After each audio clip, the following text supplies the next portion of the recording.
Black and white photo of barracks with mountain in the background, American flag flying, black fence scrolls from left to right, and then words 10 camps, 10 stories beyond the barbed wire.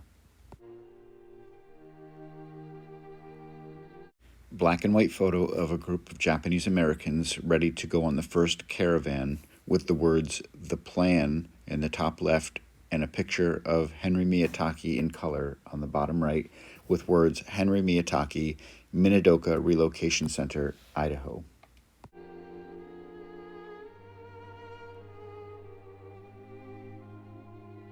Black screen with white words, Minidoka War Relocation Center in Idaho was one of 10 camps established after EO 9066.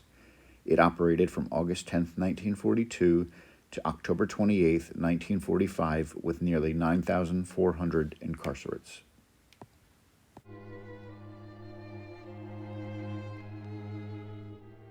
Henry Miyatake was born in Seattle in 1929.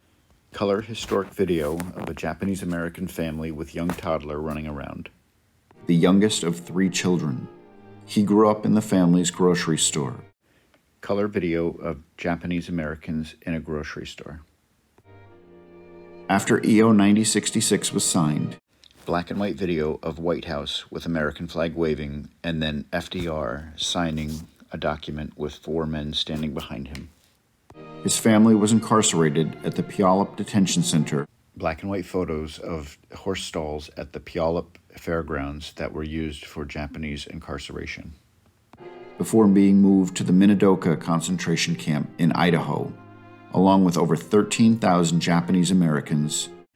Black and white photo of Japanese American young men standing out in front of a bus labeled Sun Valley with boxes, packages, and luggage in a pile on the side of the bus. From the Pacific Northwest. At Minidoka, he worked on the camp's electrical crew. Black and white photo of a Japanese-American young man working on a radio with a soldering iron. And was among those who did farm labor. Color historic video of Japanese-American men working the fields, driving a red tractor, and then harvesting crops. Outside the camp during harvest season. As a teenager, at Hunt High School in Minidoka, Idaho. Black and white photo of 3 adults, 1 Caucasian man and 2 Japanese-American women standing in front of several Japanese-American young boys with school books in a classroom. His civics teacher introduced Henry to the Constitution and the Bill of Rights. Black and white photo of a Japanese-American woman reading a book with a poster behind her with the Statue of Liberty and Democracy at Work in front of a group of Japanese-American men with books open. Ms. Ammerman felt her mission was to teach us American democratic practices right down the line, even though we were inside the camp. Color video of interview of Henry Miyatake. Henry is wearing glasses, a gray blazer, and a blue and white striped shirt. And she happened to be my civics teacher. And she did a good job on teaching us, you know, the Constitution of the United States and how the government works and all this kind of stuff. And in fact, she did such a good job that I took it upon myself to really read the Constitution, because here was something that Gordon Hirabashi had tried to exercise in 1942, and he went to jail for it, and he makes a presentation to us in the freshman class, and here I'm reading this thing in the actual verse and trying to interpret it. And I say to myself, well, you know, they have the Bill of Rights, they have all these guarantees, you know, and as a result of this kind of indoctrination, which I got from Ms. Ammerman, I turned around and in my term paper, I used all that process that I had been exposed to. And my term paper was American Democracy, What It Means to Me. And it was a collection of all my frustrations about being in the camp and all the things that really caused me concern about what was happening to us. And Miss Ammerman called me one day after class and said she can't accept this paper. And so I said, well, I don't think I did anything wrong, and I think I was within the context of what you asked for in the term paper. And she said, well, unless you rewrite it, I'm not going to accept it. I waited till Tuesday. I went back to class Monday, and Tuesday I went back there and I told her, no, I'm not going to rewrite it. You know, I said the Constitution of the United States has one of the precepts of the freedom of the press, and that's one of the things that is in the four freedoms that Roosevelt is talking about. That's why we're fighting World War II. You know, all this kind of crap. Well, what a bunch of dialogue that was. And it's just, I'm sorry to hear that. You know, I'm gonna have to take steps with the principal. After being released from camp, black and white video of a float plane landing on the water with other float planes in the background. Henry returned to Seattle. He eventually got a job for the Federal Aviation Administration in Alaska in 1948 and joined the Army Reserves. Historic black and white photos showing Japanese American men in military uniforms with gun and then marching. He saw active duty during the Korean War, doing sound surveillance work, and taught sound surveillance for the Counterintelligence Corps. Black and white photo of sign saying Counterintelligence Corps Headquarters, 60th CIC area, with eagle with shield saying Pacific. After the war, vintage postcard showing a group of buildings at the University of the State of Washington, Seattle. He got his degree from the University of Washington and worked as an engineer. Black and white photo showing young Japanese American man wearing glasses working on a radio for Boeing. In the 1960s, he began to study the wartime incarceration and think about how Japanese Americans might seek redress. Black and white montage of photos showing Japanese Americans around the time of EO 9066 and incarceration for what had been done to them by their own government. Miyatake researched the federal code in 1975 and discovered that EO 9066 was still on the books.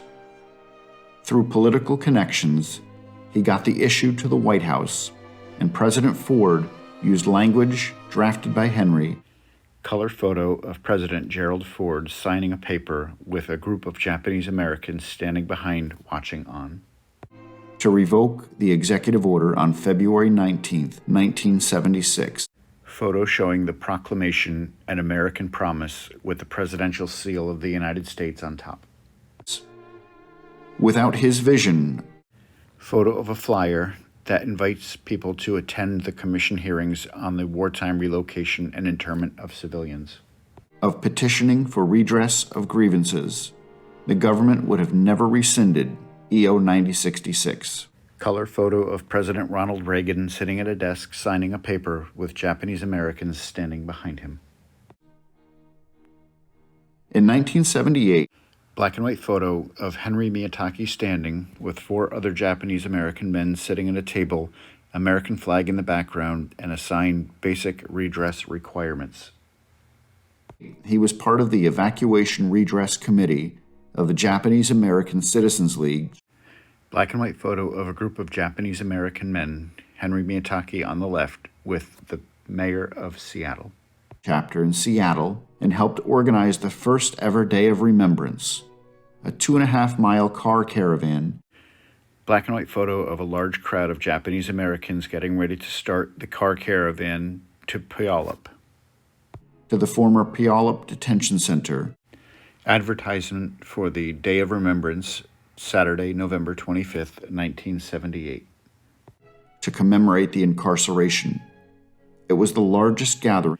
Color photo of the car caravan to Puyallup, of Japanese Americans in one place since the end of World War II. Photo of the newsletter for the JACL Reporter, March 1983. I thought, after the fact, I thought that it was a tremendous success. Color video of interview of Henry Miyatake. Henry is wearing glasses and a white and black striped shirt. On getting the community together. And some of the people would say, you know, that was the first time I ever talked to my children about the camps when we were driving on the caravan down to Puyallup, you know. And so it was coming out of the closet for some of these guys, you know. To me, that was not the case because, you know, I'll talk to my kids about all this kind of stuff. Mike's legislative aide asked us for a draft of the bill.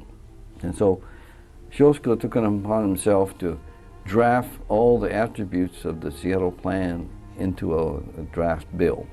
And he did his homework. He got documents about how to write a bill in Congress and all the rudimentary stuff what entails a bill to be drafted.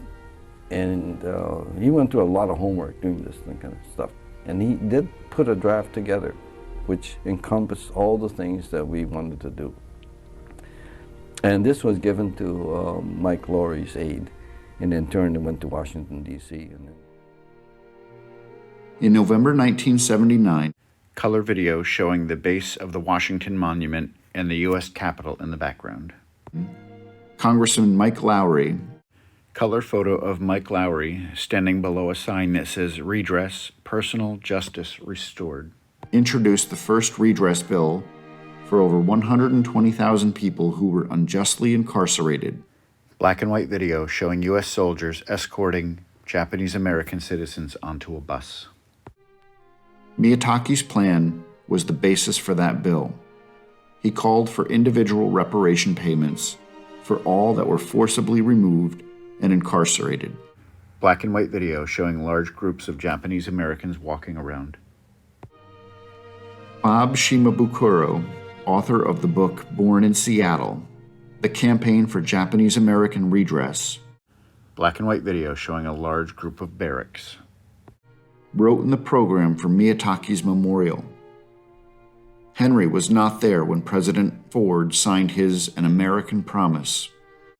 Two photos showing Henry Miyatake standing with various Japanese Americans.